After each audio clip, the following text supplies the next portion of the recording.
Hello అందరికీ welcome to my channel. ఈరోజు మన ఛానల్లో ఎంతో quick and tasty breakfast recipe instant అట్టుని ఎలా తయారు చేసుకోవాలో చూద్దాం. ఎంతో క్రిస్పీ అండ్ టేస్టీ, చాలా బాగుంటాయి. తింటుంటే తినాలనిపిస్తాయి ఈ అట్లు. ఒకసారి మీరు ట్రై చేయండి. చూడండి ఎంత క్రిస్పీగా వచ్చిందో అట్లు. ఇంట్లో ఉన్న ఇంగ్రీడియంట్స్తో సింపుల్గా చేసుకోవచ్చు. పిండిని ముందు పుల్ల పెట్టడం అలాంటివి ఏం లేకుండా ఇన్స్టెంట్గా 5 మినిట్స్లో అయిపోతుంది. ప్రాసెస్లోకి వెళ్ళిపోదాం.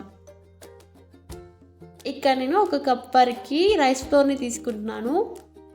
1/2 కప్ వరకు గోధుమ పిండిని తీసుకుంటున్నాను. 1/2 టేబుల్ స్పూన్ జీలకర్రని వేసుకుంటున్నాను. 1/2 టేబుల్ స్పూన్ కారం, 1/2 టేబుల్ స్పూన్ ఉప్పు, 1/2 టేబుల్ స్పూన్ అల్లం వెల్లుల్లి పేస్ట్ వేసుకొని అంతా ఒకసారి బాగా మిక్స్ చేసుకోవాలి. ఇలా వీడియోలో చూపించినట్టు అంతా ఒకసారి బాగా మిక్స్ చేసుకున్నాక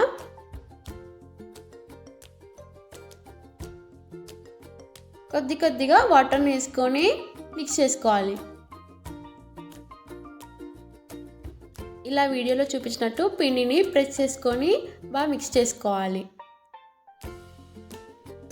ఇంకొన్ని వాటర్ వేసుకుంటూ మరొకసారి అంతా ఉండలు లేకుండా ఒకసారి బాగా అంతా మిక్స్ చేసుకోవాలి. ఇలా ఉండలు లేకుండా అంతా ఇలా చూపించినట్టు ఒకసారి ప్రెస్ చేసుకుంటూ అంతా ఇలా మిక్స్ చేసుకోవాలి. ఇలా ఉండాలనేది ఏం లేకుండా చేసుకోవాలి. ఇలా అంతా మిక్స్ చేసుకున్నాక కన్సిస్టెన్సీ తగ్గినట్టు వాటర్ వేసుకొని అంతా ఒకసారి బాగా మిక్స్ చేసుకోవాలి. కన్సిస్టెన్సీ అనేది అట్టుకి ఇలా ఉంటే సరిపోతుంది. తప్పకుండా ఇలా కన్సిస్టెన్సీ ఇలా ఉంటేనే అట్టు అనేది చాలా బాగా వస్తుంది. ప్యాన్ మీడియం హీట్ అయ్యాక ఇలా వాటర్ని చల్లుకొని అట్టు వేసుకుంటే ఈజీగా వచ్చేస్తుంది అట్టు అనేది. మీరు కూడా తప్పకుండా చేయండి. అట్టు ఈజీగా వచ్చేసి పిండిని తీసుకొని ఇలా వేసుకోవాలి అట్టుని.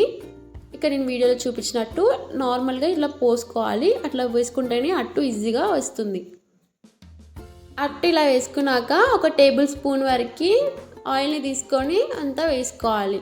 ఆయిల్ కొంచెం దీనికి ఎక్కువనే పడుతుంది. ఆయిల్ ఎక్కువ వేసుకోవడం వల్ల అట్టు అనేది ఈజీగా వస్తుంది. ఆయిల్ని వేసుకున్నాక ఒక 3 నిమిషాల పాటు మీడియం ఫ్లేమ్లో పెట్టి ఫ్రై చేసుకుంటున్నాను.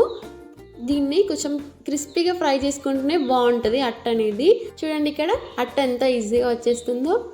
దీన్ని టర్న్ చేసి 1 నిమిషం పాటు లో ఫ్లేమ్లో ఫ్రై చేసుకోవాలి. 1 నిమిషం పాటు ఫ్రై చేసి తీసుకొని సర్వ్ చేసుకుంటే ఎంత టేస్టీ అండ్ క్విక్ అట్టు రెడీ. ఈ రెసిపీ మీకు నచ్చినట్టయితే మీరు కూడా ట్రై చేసి ఎలా వచ్చిందో కామెంట్ చేయడం మర్చిపోకండి. ఎవరైనా మన ఛానల్ని కొత్తగా చూసినట్టయితే do subscribe to my channel. ఈ రెసిపీ ఇంట్లో ఉన్న ఇంగ్రీడియంట్స్తో ఈజీగా చేసుకోవచ్చు. Do subscribe to my channel. Thank you for watching.